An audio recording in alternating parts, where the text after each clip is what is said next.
बात करते हैं हैपन टू की। बहुत इंटरेस्टिंग सिचुएशन है और कुछ एक जगह ऐसी होती है जहां पर हमें समझ नहीं आता है क्या बोलना है, तो हम हैपन टू को ऐड करेंगे जहां पर अभी तक हम पता नहीं किस चीज से काम चला रहे थे। हैपन टू का मतलब होता है संयोगवश, ठीक है, यानी कि जो बिल्कुल प्लान नहीं था, अचानक से हो गया। तो happen to, if you happen to do something और if you do something by chance, अगर संयोगवश कुछ हो गया तो उसमें हम हैपन टू का यूज करते हैं। एग्जाम्पल से और अच्छे से क्लियर करते हैं।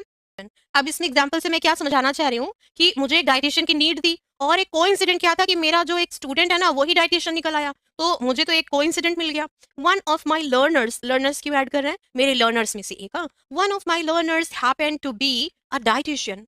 While knowing this, I found myself lucky because I had been looking for the same. मेरा जो एक स्टूडेंट था कोइंसिडेंटली वो डाइटिशियन था और मैं बहुत खुश हो गई ऐसा जान करके, क्योंकि मैं तो बिल्कुल ढूंढ ही रही थी डाइटिशियन।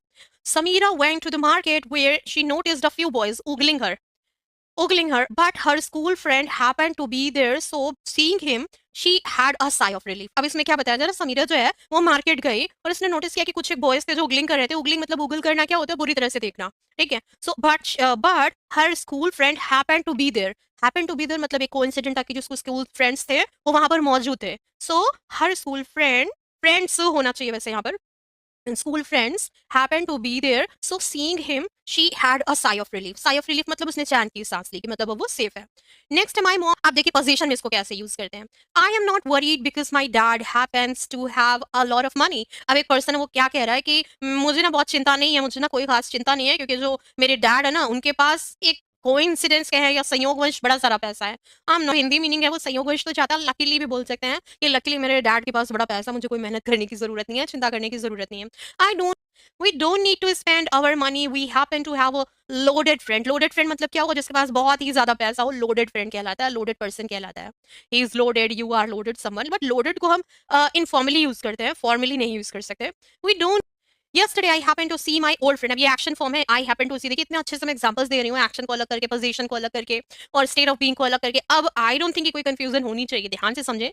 अगर अभी भी कोई कंफ्यूजन है तो आप इंटरैक्टिव सेशन में मेरे से बहुत अच्छे से क्लियर कर सकते हैं और मैं बहुत डिटेल में आपको और अच्छे से डिटेल में आपको एग्जांपल्स के थ्रू बताऊंगी।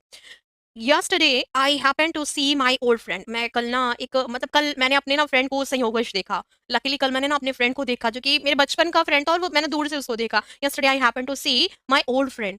Yesterday I happen to overhear their conversation. Overhear मतलब एक संयोग से कोई चीज सुन लेना, जैसे कि कोई पर्सन मेरी बुराई कर रहा है, गॉसिप कर रहा है, ठीक है, और मैं एक कोइंसिडेंट था वहां पहुंच गई। So yesterday I happen to overhear their conversation. कल एक कोइंसिडेंस था कि कल मैंने उसे कॉल कर लिया और जब मैंने उसे कॉल किया तो मालूम चला कि वो बहुत ही दुखी थी। मैंने रीजन पूछा तो उसने बताया कि उसका ब्रेकअप हो गया। तो कल एक कोइंसिडेंट था कि मैंने उसे कॉल कर लिया। इस बात को क्या बोलेंगे, यस्टरडे आई हैपन टू